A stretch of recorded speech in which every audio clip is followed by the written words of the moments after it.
الحمد لله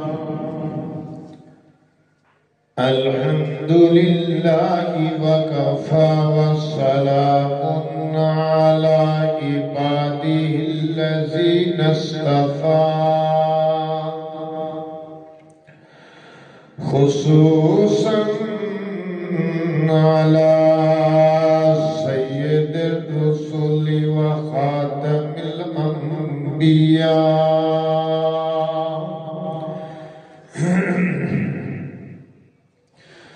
أما بعد فأعوذ بالله من الشيطان الرجيم بسم الله الرحمن الرحيم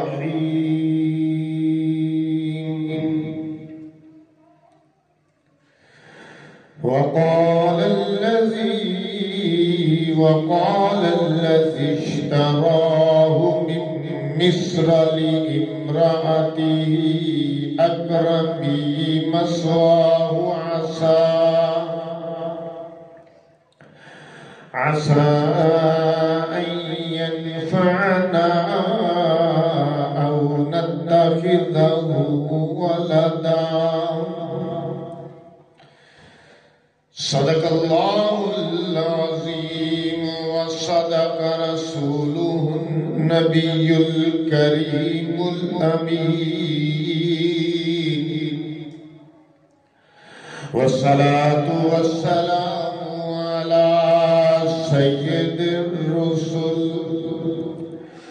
وخاتم النبيين وعلى آله وأصحابه أجمعين.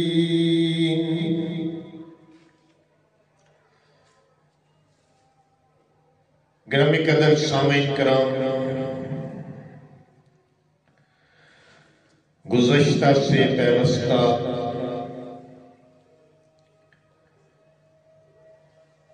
حضرت یوسف علیہ السلام کو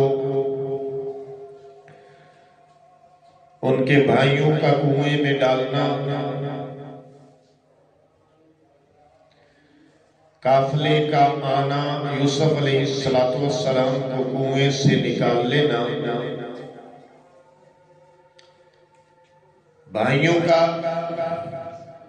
پھر اسی قافلے کے ہاتھ یوسف علیہ السلام کو چند سکوں پہ چند درہموں پہ فروخت کر دینا،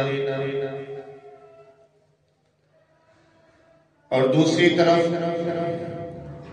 والد صاحب کو آ کر جھوٹ بولنا کہ یوسف کو بھیڑیا کھا گیا،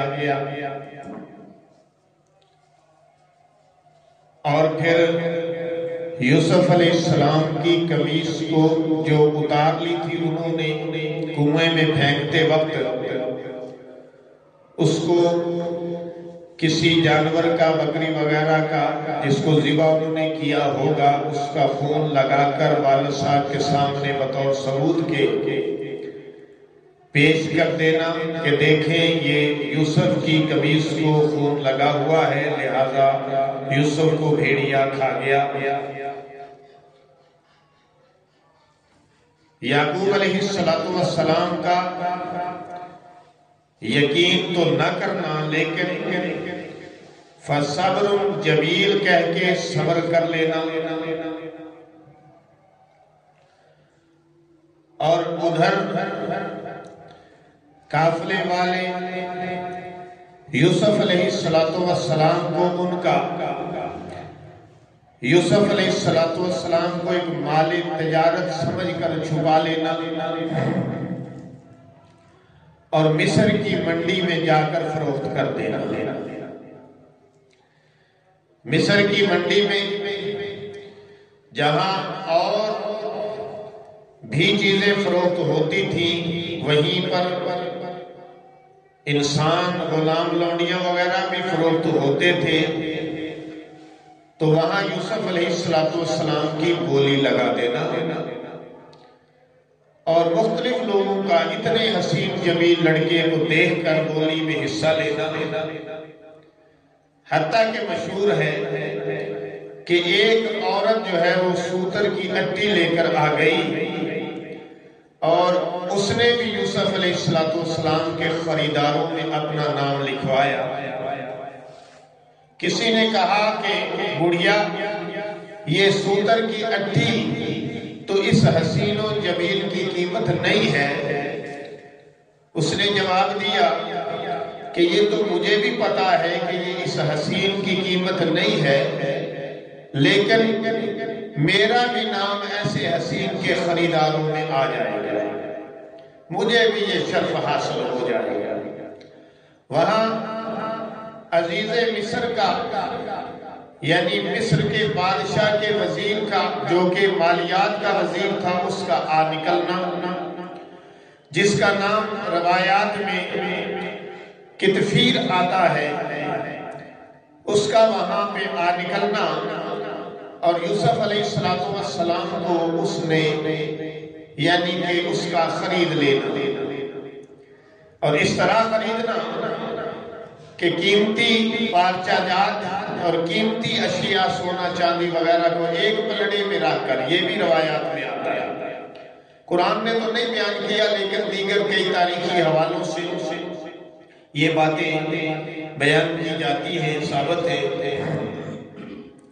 تو اس کا یوسف علیہ السلام کے تول کے برابر بہت ساری چیزیں قیمتی اشیاء کو تول کر یوسف علیہ السلام کو خرید لینا۔ اب یوسف علیہ السلام کو اس نے خرید لیا اور خرید کر گھر لے آیا۔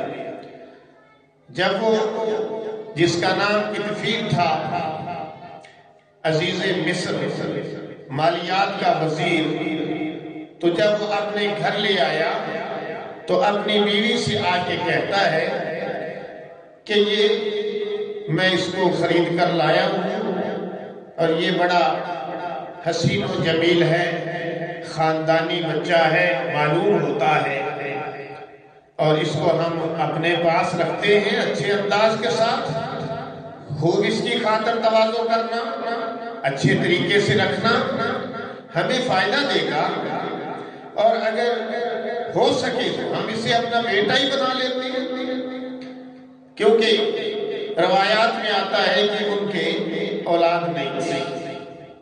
چنانچہ اس نے اپنی بیوی جس کا نام زلیخا تھا، روایات میں آتا ہے قرآن نے اس کا نام زلیخا نہیں بیان کیا، نہ ہی اس کے خامد کا نام بیان کیا، لیکن روایات میں آیا کہ اس کا نام زلیخا تھا اور خامد کا نام جیسے میں نے بیان کیا کتفیر تھا۔ تو اس نے آ کر اپنی بیوی سے یوں کہا، اس نے تو یوں کہا کہ ہم اسے گھر میں اچھے انداز سے رکھ لیتے ہیں یا اسے بیٹا ہی بنا لیتے ہیں، لیکن اللہ نے اس موقع پر یوں فرمایا کہ اس طرح ہم نے یوسف کو مصر کی سرزمین میں جگہ عطا فرما دی۔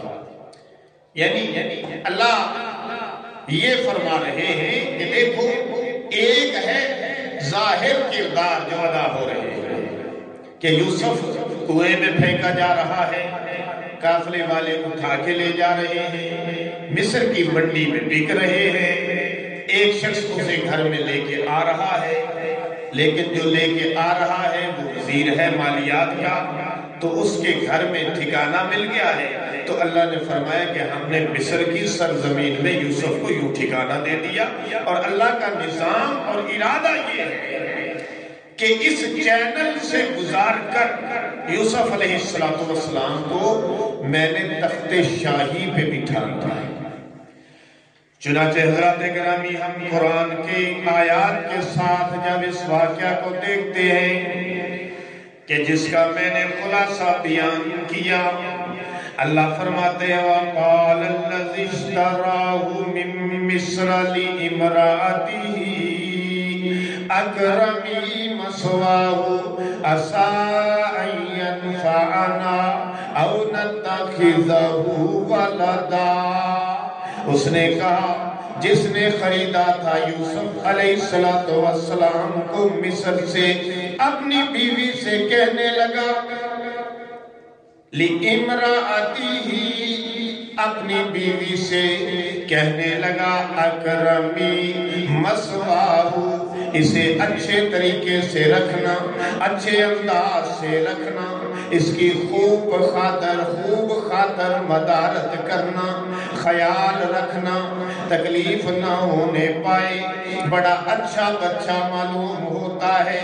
کئی باتیں اور کی ہوں گی، جیسے میں نے عرض کیا کہ خاندانی لگتا ہے، تمیز والا لگتا ہے، حسین و جمیل بھی ہے، اس لیے وہ کہتا ہے اپنی بیوی کے سامنے کہ میرا خیال ہے کہ یہ ہمیں فائدہ پہنچائے گا، یا ہم اسے اپنا بیٹا ہی بنا لیں۔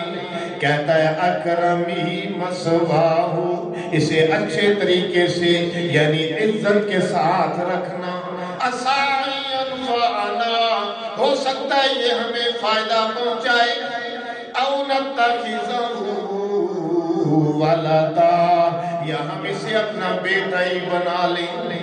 یہ تو اظہار کر رہا ہے نا زلیخا کا خامد، لیکن میں یہ خیال کرتا ہوں کہ جس طرح زلیخا نے یوسف علیہ السلام کو دیکھا تو اسی وقت وہ دل ہار گئی۔ یہ تو کہہ رہا ہے نا اسے بیٹا بنا لی، لیکن زلیخا نے اس بات کا اظہار نہیں کیا، بلکہ اس کے ذہن کے اندر اور ہی تحریک پیدا ہو گئی۔ وَكَذَلِكَ مَكَّنَّا لِيُوسُفَ فِي الْأَرْضِ، اور اس طرح ہم نے مصر کی سرزمین میں یوسف علیہ السلام کو جگہ عطا فرما دی، ان کو قوت عطا فرما دی، اور اس کا مقصد یہ تھا وہ بھی اللہ نے بیان کیا، وَلِنُعَلِّمَهُ مِن تَأْوِيلِ الْأَحَادِيثِ،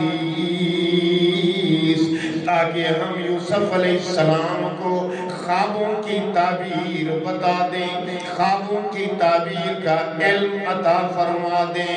واللہ غالب علی امرہ، اللہ اپنے امر پہ، اپنے کام پہ غالب ہے، وہ جو چاہتا ہے کرتا ہے۔ سامنے کچھ اور نظر آ رہا تھا، لیکن بیک چینل پہ تقدیر کچھ اور کام کر رہی تھی، اللہ کا ارادہ کچھ اور تھا، لیکن زلیخا کے خامد کا ارادہ کچھ اور تھا، اور زلیخا کا ارادہ کچھ اور تھا، لیکن ارادہ اس کا پورا ہوا جو ارادوں پر، سب ارادوں پر کنٹرول رکھنے والا ہے۔ تقدیر جس کے ہاتھ کے اندر ہے، ہوتا وہی ہے جو تقدیر میں ہے، یعنی جو اللہ کی تدبیر میں ہے۔ وَلَٰكِنَّ أَكْثَرَ النَّاسِ لَا يَعْلَمُونَ، لیکن اکثر لوگ نہیں جانتے۔ اللہ فرماتے ہمارے ارادوں کو، ہماری تقدیر کو اکثر لوگ نہیں جانتے، ہماری قوت کو اکثر لوگ نہیں جانتے۔ اللہ کیا ہے اس سے اکثر لوگ واقف نہیں ہیں۔ کائنات کے اندر اس کی مرضی کے بغیر ایک ذرہ بھی حرکت نہیں کر سکتا، اور ایک پتا بھی حرکت نہیں کر سکتا۔ جو کچھ بھی ہوتا ہے اس کی مرضی ہی سے ہوتا ہے، لیکن اکثر لوگ اس سے واقف نہیں ہوتے۔ اکثر لوگوں کو کیا پتا کہ اللہ کیا چاہتا ہے؟ اس لیے اپنے ہر معاملے میں ہمیں اللہ پر توکل کرنا چاہیے۔ کام ہم نے کرنے جو ہمارے ذمے ہیں، ہم نے اپنی تدبیریں کرنی ہیں، اپنی پلاننگیں کرنی ہیں، اپنے منصوبے بنانے ہیں، کام سارے کرنے ہیں، لیکن توکل اللہ کی ذات پہ کرنا ہے، کیونکہ وہ اگر چاہے تو ہمارے سیدھے کاموں کو سیدھا رہنے دے، اگر وہ چاہے تو ہمارے سیدھے کاموں کو بھی الٹا کر دے، اگر وہ چاہے تو عزتیں عطا کر دے، اگر وہ چاہے تو قسمت میں ذلتیں لکھ دے، کوئی بدل نہیں سکتا۔ تقدیر کو کون بدل سکتا ہے؟ لیکن تدبیر انسان کے ہاتھ میں ہے، تقدیر انسان کے ہاتھ میں نہیں ہے۔ اس لیے اللہ نے اس موقع پر اس بات کو واضح کر دیا، وَلَٰكِنَّ أَكْثَرَ النَّاسِ لَا يَعْلَمُونَ، لیکن اکثر لوگ نہیں جانتے۔ وَلَمَّا بَلَغَ أَشُدَّهُ آتیناہ حکما وعلما۔ فرمایا جب یوسف اپنی جوانی کو پہنچے تو ہم نے انہیں حکمت اور علم عطا فرمایا۔ جس کو اللہ علم اور حکمت عطا فرما دے اس سے بڑا حکیم کوئی نہیں، اور جس کو علم عطا فرما دے اس سے بڑا عالم کوئی نہیں۔ کیونکہ علم بھی اللہ کی میراث ہے، حکمت بھی اس کی میراث ہے، وہ جس کو چاہے انعام کر دے۔ لیکن پیغمبروں کو اللہ علم اور حکمت جو عطا فرماتا ہے، کائنات کا کوئی انسان اس کا مقابلہ نہیں کر سکتا، اس کے ذرے کو بھی نہیں پہنچ سکتا، کیونکہ علم والا بھی وہ ہے۔ انسان عالم تو ہو سکتا ہے، علیم نہیں ہو سکتا۔ انسان عالم تو ہو سکتا ہے، علیم نہیں ہو سکتا۔ انسان کا کام تدبیریں کرنا ہے، لیکن تدبیریں کرتے ہوئے بھروسہ اللہ کی ذات پر کرنا ہے۔ فرمایا وَكَذَلِكَ نَجْزِي الْمُحْسِنِينَ،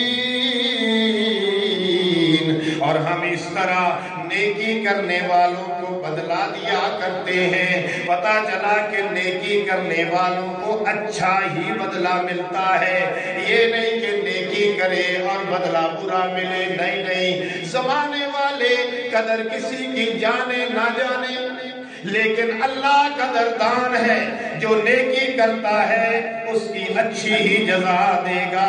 یہ نہیں ہو سکتا کہ سردیوں میں گرمیوں میں نمازیں پڑھنے والے ان کو اچھا بدلہ نہ ملے، یہ تو نہیں ہو سکتا نا۔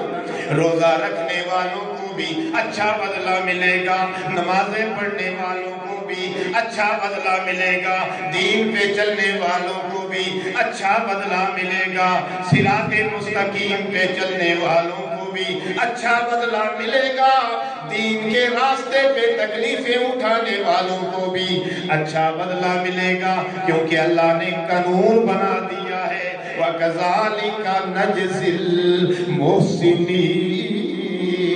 ہم اس طرح نیکی کرنے والوں کو اچھا بدلہ دیتے ہیں۔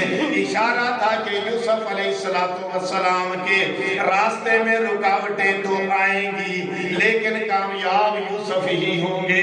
ان کو ہم نے جو بدلہ دینا ہے، منصب پیغمبری پہ فائز کرنا ہے اور پھر بادشاہت عطا کرنا ہے، وہ تو ہو کر ہی رہے گا نا، اس کو تو کوئی روک نہیں سکے گا نا۔ اب اللہ اس سٹوری کو بیان کر رہے ہیں ہمارے سامنے، جو یوسف زلیخا کی سٹوری کے، یوسف زلیخا کی کہانی کے عنوان سے مشہور ہے۔ فرمایا وَرَاوَدَتْهُ الَّتِي هُوَ فِي بَيْتِهَا عَن نَفْسِهِ۔ توجہ میری طرف رکھیے گا۔ اور جس عورت کے گھر میں تھے، اس نے یوسف علیہ السلام کو اپنا مطلب حاصل کرنے کے لیے اپنی طرف پھسلانا چاہا۔ ہم عام طور پر کہتے ہیں پھسلانا، لفظ اصل ہے پھسلانا۔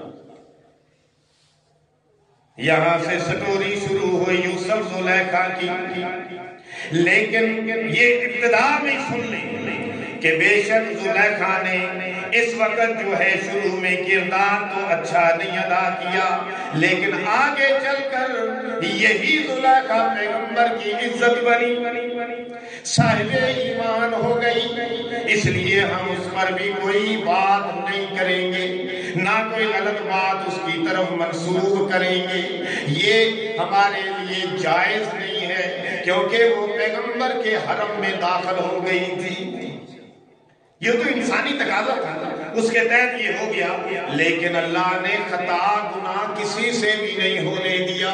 پیغمبر سے تو کیا ہونا تھا، پیغمبر تو پہلے ہی پاک ہوتا ہے، اللہ نے پیغمبر کو اپنی خاص حفاظت فراہم کی ہوتی ہے، عصمت پیغمبر کا اللہ نے پہلے سے ذمہ لیا ہوتا ہے، لیکن زلیخا سے بھی کوئی غلط نہیں ہوا، گناہ کا کام نہیں ہوا، صرف ایک جو ہے وہ اپنے دل کے کیا کہتے ہیں، جیسے آپ اس کو کہ دل کے ہاتھوں مجبور ہو کر اس نے ایک تحریک چلائی، جس میں وہ کامیاب نہ ہوئی۔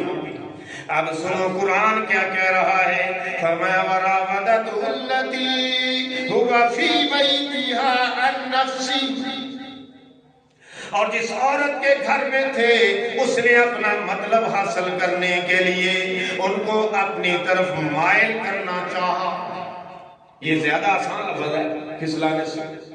اس نے اپنی طرف انہیں مائل کرنا چاہا، اور مائل کرنے کے لیے کیا پلاننگ کی ہے، کیا منصوبہ بندی کی ہے، ذرا سنیے۔ قرآن کہتا ہے وَغَلَّقَتِ الْأَبْوَابَ، اس نے دروازوں کو بند کر دیا، شٹ دا ڈور، دروازے بند، لاک کر دیے، سارے گھر کے دروازے بند کر دیے۔ یہ بھی روایات میں آتا ہے کہ 7 کمرے تھے، 7 کمروں میں یوسف علیہ السلام کو بند کر دیا، اور جناب آخری کمرے میں یوسف علیہ السلام کو اپنی طرف مائل کرنے کے لیے یوں کہتی ہے وَقَالَتْ حَيْتَ لَكَ، کہنے لگی یوسف آ جاؤ، جلدی کرو۔ اللہ نے پورا نقشہ کھائیں دیا، لیکن اس کو حیا کے پردوں میں رکھا ہے، کوئی ایسی آؤٹ بات نہیں کی۔ اللہ سب سے زیادہ حیادار ہے، بات بھی سنا دی، واقعہ بھی سنا دیا، اور اس کو آداب اور حیا کے پردوں میں لپیٹ کے سنا دیا۔ اس لیے فرمایا وَقَالَتْ حَيْتَ لَكَ، کہنے لگی یوسف آ جاؤ، آ جاؤ، کم ہیر، ہری اب، جلدی کرو نا، آ جاؤ نا۔ آگے سے یوسف علیہ السلام تھے، کوئی ہم جیسا انسان تو نہیں تھا نا، کہ جس کی حفاظت کا ذمہ اللہ نے خود لیا ہے۔ پیغمبر کے تو پیغمبر سے اللہ غلط کام تو نہیں نہ ہونے دیتا، نہ ہی بھول چوک ہونے دیتا ہے، نہ ہی کوئی غلط کام ہونے دیتا ہے۔ اور یہ کام تو تھا بھی فحش کام، یہ اللہ کیسے ہونے دے سکتے تھے پیغمبر سے؟